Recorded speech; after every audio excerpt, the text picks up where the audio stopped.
Hi hello friends, welcome to Ranjitha ರಘುವೀರ್ YouTube channel. ಯಾರೆಲ್ಲ ನನ್ನ ಚಾನಲ್ನ ಫಸ್ಟ್ ಟೈಮ್ ನೋಡ್ತಿದ್ದೀರಾ ದಯವಿಟ್ಟು ಚಾನಲ್ ಸಬ್ಸ್ಕ್ರೈಬ್ ಮಾಡ್ಕೊಳ್ಳಿ, ಹಾಗೆ ಬೆಲ್ ಐಕಾನ್ ಕ್ಲಿಕ್ ಮಾಡಿ. ನಾನಿವತ್ತು ಭೀಮನ ಅಮಾವಾಸ್ಯೆ ಪೂಜೆ ಬಗ್ಗೆ ತಿಳಿಸ್ಕೊಡ್ತಾ ಇದ್ದೀನಿ. 2026ನೇ ವರ್ಷ ಭೀಮನ ಅಮಾವಾಸ್ಯೆ ಆಗಸ್ಟ್ 12 ಬುಧವಾರ, ಅಂದರೆ ನಾಳಿದ್ದು ಭೀಮನ ಅಮಾವಾಸ್ಯೆ ಬಂದಿದೆ. ಯಾವ ಸಮಯದಲ್ಲಿ ಪತಿಯ ಪಾದ ಪೂಜೆಯನ್ನು ಮಾಡ್ಕೋಬೇಕು ಎಂದು ಈ ವಿಡಿಯೋದಲ್ಲಿ ಸಂಪೂರ್ಣ ಮಾಹಿತಿಯನ್ನು ತಿಳಿಸ್ಕೊಡ್ತೇನೆ. ಭೀಮನ ಅಮಾವಾಸ್ಯೆ ದಿನ ಪತಿಯ ಶ್ರೇಯಸ್ಸಿಗೆ ಜ್ಯೋತಿರ್ಭೀಮೇಶ್ವರ ವ್ರತವನ್ನು ಬಹಳ ಭಕ್ತಿಯಿಂದ ಆಚರಿಸಲಾಗುತ್ತದೆ. ಆಷಾಢ ಅಮಾವಾಸ್ಯೆ, ಚುಕ್ಕಿಗಳ ಅಮಾವಾಸ್ಯೆ, ಭೀಮನ ಅಮಾವಾಸ್ಯೆ, ಫಲಹರಿ ಅಮಾವಾಸ್ಯೆ ಎಂಬ ವಿವಿಧ ಹೆಸರುಗಳಿಂದ ಈ ಅಮಾವಾಸ್ಯೆಯನ್ನು ಕರೆಯಲಾಗುತ್ತದೆ. ಈ ವ್ರತವನ್ನು ಮುಖ್ಯವಾಗಿ ಸೌಭಾಗ್ಯವತಿ ಮಹಿಳೆಯರು ತಮ್ಮ ಪತಿಯ ದೀರ್ಘಾಯುಷ್ಯ, ಆರೋಗ್ಯ, ಐಶ್ವರ್ಯ ಮತ್ತು ಕುಟುಂಬದ ಸುಖ ಶಾಂತಿಗಾಗಿ ಭಕ್ತಿಯಿಂದ ಆಚರಿಸಬೇಕು. ಅವಿವಾಹಿತ ಯುವತಿಯರು ಉತ್ತಮ ಜೀವನ ಸಂಗಾತಿ ದೊರೆಯಲೆಂದು ಈ ವ್ರತವನ್ನು ಮಾಡುತ್ತಾರೆ. ಭೀಮನ ಅಮಾವಾಸ್ಯೆಯಲ್ಲಿ ಪೂಜೆಗೆ ಸರಿಯಾದ ಸಮಯ ಅಂದರೆ ಶುಭ ಸಮಯ ಬೆಳಿಗ್ಗೆ ಬ್ರಾಹ್ಮಿ ಮುಹೂರ್ತ 4:30ರಿಂದ 5:15ರವರೆಗೆ ಮಾಡಿಕೊಳ್ಳಬಹುದು. ಈ ಸಮಯದಲ್ಲಿ ಆಗಿಲ್ಲ ಅಂದರೆ ಬೆಳಿಗ್ಗೆ 6:16ರಿಂದ 7:48 ಒಳಗೆ ಮಾಡಿಕೊಳ್ಳಬಹುದು.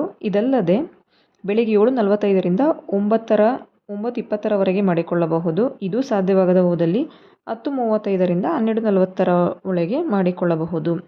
ಬೆಳಿಗ್ಗೆ ಸಮಯದಲ್ಲಿ ಆಗಲ್ಲ ಎನ್ನುವವರು ಸಂಜೆ ಅಂದರೆ ಪ್ರದೋಷ ಕಾಲದಲ್ಲಿ 5:45ರಿಂದ 7:15ರವರೆಗೆ ಪೂಜೆಯನ್ನು ಮಾಡಿಕೊಳ್ಳಬಹುದು.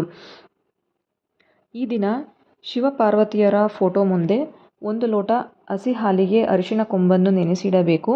5 ನಿಮಿಷಗಳ ನಂತರ ಆ ಅರಿಶಿಣ ಕೊಂಬನ್ನು ತೆಗೆದು ಅದನ್ನು ಒಂದು ತಟ್ಟೆಯ ಮೇಲೆ ಅಥವಾ ಬಟ್ಟೆಯ ಮೇಲೆ ಅಕ್ಕಿಯನ್ನು ಹಾಕಿ ಅದರ ಮೇಲೆ ಇಟ್ಟು ಪೂಜೆಯನ್ನು ಮಾಡಿಕೊಳ್ಳಬೇಕು. ಇಡೀ ಮನೆಗೆ ಶಿವಪಾರ್ವತಿಯರ ಅನುಗ್ರಹ ಪ್ರಾಪ್ತಿಯಾಗಬೇಕು. ಗಂಡನಿಗೆ ಮಾಡುವಂಥ ಕೆಲಸದಲ್ಲಿ ಯಶಸ್ಸು, ಅದೃಷ್ಟ ಹೆಚ್ಚಾಗಿ ಸಿಗಬೇಕು.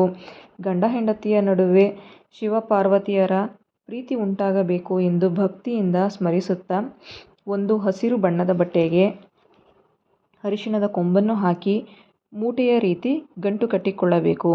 ನಿಮ್ಮ ಮನೆಯ ಒಳಭಾಗದಲ್ಲಿ ಅಂದರೆ ಬಾಗಿಲಿನ ಮೇಲ್ಭಾಗದಲ್ಲಿ ಕಟ್ಟಿಕೊಳ್ಳಬೇಕು. ಪ್ರತಿದಿನ ಈ ಬಾಗಿಲಿಗೆ ಕಟ್ಟಿದ ಅರಿಶಿಣದ ಕೊಂಬಿನ ಕೆಳಗೆ ಪ್ರತಿನಿತ್ಯ ಓಡಾಡುವುದರಿಂದ ಶಿವಪಾರ್ವತಿಯರ ಅನುಗ್ರಹ, ರಕ್ಷಣೆ ಪತಿ ಪತ್ನಿ ಇಬ್ಬರಿಗೂ ಸಿಗುತ್ತದೆ. ಪೂಜಾ ವಿಧಾನವನ್ನು ತಿಳಿಸ್ಕೊಡ್ತಾ ಇದ್ದೀನಿ. ಮುಂಜಾನೆ ಬೆಳಿಗ್ಗೆ ಬೇಗ ಎದ್ದು ಸ್ನಾನ ಮಾಡಿ ಶುಚಿಭೂತರಾಗಿ ಮಾಡಿ ಬಟ್ಟೆಯನ್ನು ಧರಿಸಿಕೊಳ್ಳಬೇಕು. ಮನೆ ಹಾಗೂ ಪೂಜಾ ಕೋಣೆಯನ್ನು ಸ್ವಚ್ಛಗೊಳಿಸಿ ರಂಗೋಲಿಯನ್ನು ಹಾಕಬೇಕು. ದೇವರ ಮನೆಯಲ್ಲಿ ಒಂದು ತಟ್ಟೆಯನ್ನು ಇಟ್ಟು ಅದರೊಳಗೆ ಅಕ್ಕಿಯನ್ನು ಹಾಕಬೇಕು. ಅದರ ಮೇಲೆ 2 ದೀಪದ ಕಂಬಗಳನ್ನು ಇಟ್ಟು ದೀಪವನ್ನು ಬೆಳಗಬೇಕು. ಈ 2 ದೀಪಗಳನ್ನು ಶಿವಪಾರ್ವತಿಯ ಸಾಂಕೇತಿಕ ರೂಪವೆಂದು ಭಾವಿಸಲಾಗುತ್ತದೆ. 9 ಎಳೆಗಳಿರುವ ಹಾಗೂ 9 ಗಂಟುಗಳನ್ನು ಹಾಕಿರುವ ಗೌರಿ ದಾರಕ್ಕೆ ಹೂವನ್ನು ಕಟ್ಟಿ ದೇವರ ಮುಂದೆ ಇಡಬೇಕು.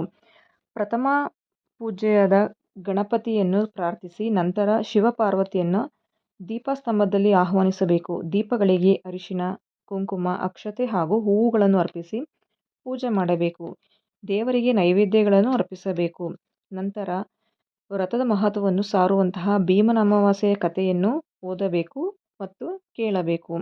ಪೂಜೆಯ ನಂತರ ದೇವರಿಗೆ ಅರ್ಪಿಸಿದ 9 ಗಂಟಿನ ಗೌರಿ ದಾರವನ್ನು ಕಂಕಣದಂತೆ ಮುತ್ತೈದೆಯರೆಲ್ಲ ತಮ್ಮ ಬಲಗೈಯಲ್ಲಿ ಕಟ್ಟಿಕೊಳ್ಳಬೇಕು. ಶಿವಪಾರ್ವತಿಯ ಪೂಜೆ ಮುಗಿದ ನಂತರ ಪತಿಯನ್ನು ಪ್ರತ್ಯಕ್ಷ ಶಿವನೆಂದು ಭಾವಿಸಿ ಪೂಜೆಯನ್ನು ಮಾಡುವ ಶಾಸ್ತ್ರವಿದೆ.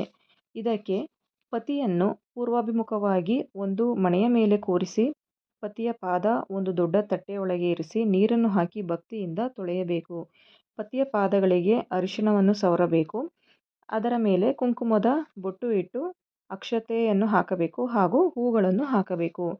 ಪತಿಯ ಹಣೆಗೆ ತಿಲಕ ಇಡಬೇಕು. ನಂತರ ಪತಿಗೆ ಕರ್ಪೂರ ಅಥವಾ ತುಪ್ಪದ ದೀಪದಿಂದ ಆರತಿ ಬೆಳಗಬೇಕು. ನಂತರ ದೀರ್ಘ ಸುಮಂಗಲಿಯಾಗಿರಲು ಪತಿಯ ಕಾಲಿಗೆ ಬಿದ್ದು ಆಶೀರ್ವಾದವನ್ನು ಪಡೆಯಬೇಕು. ಈ ಭೀಮನ ಅಮಾವಾಸ್ಯೆಯ ಆಚರಣೆಯ ಲಾಭಗಳು ಏನು ಅಂದರೆ ಭೀಮನ ಅಮಾವಾಸ್ಯೆ ಪೂಜೆ ಮಾಡುವುದರಿಂದ ಅವಿವಾಹಿತ ಹೆಣ್ಣು ಮಕ್ಕಳಿಗೆ ಸದ್ಗುಣಶೀಲ ಪತಿ ದೊರೆಯುತ್ತಾನೆ. ವಿವಾಹಿತ ಮಹಿಳೆಯರು ಭೀಮನ ಅಮಾವಾಸ್ಯೆ ವ್ರತ ಆಚರಿಸಿ ಪತಿಯ ಪಾದ ಪೂಜೆ ಮಾಡುವುದರಿಂದ ಪತಿಗೆ ಎದುರಾಗುವಂತಹ ಗಂಡಾಂತರಗಳೆಲ್ಲ ನಿವಾರಣೆಯಾಗಿ ದೀರ್ಘಾಯುಷ್ಯ ದೊರೆಯುತ್ತದೆ. ಇದು ಇವತ್ತಿನ ವಿಡಿಯೋ. ಈ ಮಾಹಿತಿ ನಿಮಗೆ ಇಷ್ಟವಾದಲ್ಲಿ ನನ್ನ ಚಾನಲ್ನ ಸಬ್ಸ್ಕ್ರೈಬ್ ಮಾಡ್ಕೊಳ್ಳಿ, ಈ ವಿಡಿಯೋಗೆ ಲೈಕ್ ಮಾಡಿ ಹಾಗೆ ಬೆಲ್ ಐಕಾನ್ ಕ್ಲಿಕ್ ಮಾಡಿ. Thank you for watching.